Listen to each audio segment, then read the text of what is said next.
Hey guys, Ellie here from Active Escapes. Today I'm going to show you how to make the best smoothie bowl ever.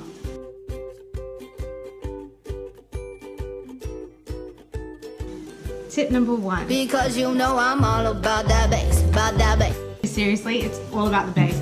So either choosing bananas, mango, or maybe papaya.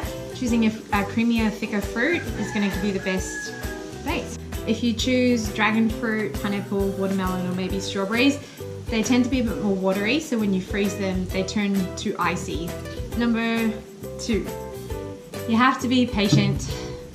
If you go into the grocery store and they have really ripe fruit available, usually it's on special as well, make sure you grab that. Otherwise, you have to wait until your fruit is super ripe. So as you can see, these bananas are more brown compared to these ones. So I would freeze these ones and use these ones as the topping. Tip number 3. The way you cut your fruit before you freeze it actually makes a massive difference. I used to cut my fruit into tiny little pieces, and in the morning it would be really hard to break away. Also, it would be really hard to keep track of how much fruit I would actually be using in my smoothie bowl. So now all I do is peel the banana, just like this, and chuck it straight into a Ziploc bag, all ready for the freezer. When it comes to cutting your other fruit, like mango or dragon fruit, the bigger the pieces you freeze, the better.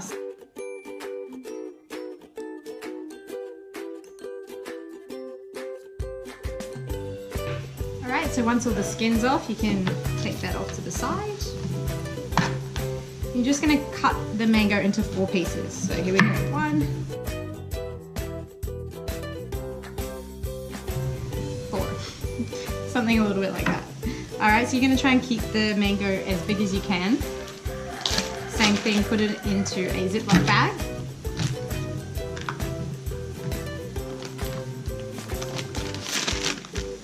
And you can pop this one into the freezer.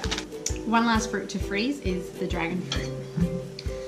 So again, I'm just going to show you how I cut the pieces, ready to freeze.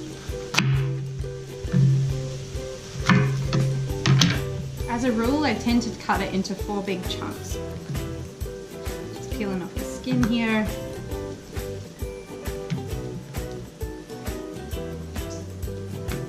How good is this color? Tip number 4. The better your blender is, the better your bowl is going to be. Basically, that's what it comes down to. Getting a high-powered blender is definitely worth the investment. So these high-powered blenders actually blend up the fruit a lot faster, keeping the fruit nice and frozen. Tip number 5. So when it comes to blending your smoothie bowl, here's the real trick.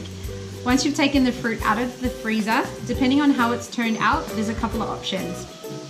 For me, I live in a humid climate. The fruit has already started to defrost, it's that hot. So I can put this into the blender, it will liquefy straight away without having to add anything to it. The second option, if you live in a cooler climate and you take the fruit out and it's rock solid and you don't have time to defrost the fruit, the next option is to add a fresh piece of fruit. So you can add this to the blender first, let it liquefy, and then add the rest of your frozen fruit. That's going to keep that nice, thick, creamy texture. The third option, if your fruit comes out and it's rock solid, what you can do is add a little bit of liquid, either coconut water, coconut milk, but the way to stop it from being too runny, you can use protein powder. So I have a plant-based protein powder here, and even just by adding a tablespoon of this to my blender, it's going to keep that nice thick texture. So play around with those 3 depending on how your fruit turn out. Otherwise, add whatever you want to the smoothie. Try and keep everything frozen if you can, even if it's a cucumber, use a frozen cucumber. Add it all up together, blend it, and you'll have a delicious breakfast right ahead of you. So I'm going to just blend my smoothie bowl up and I will be right back. So there we are, guys. There's my 5 top tips on how to make the best smoothie bowl ever.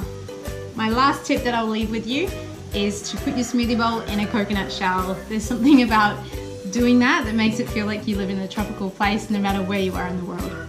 So smoothie bowl in, and then you can add all your toppings.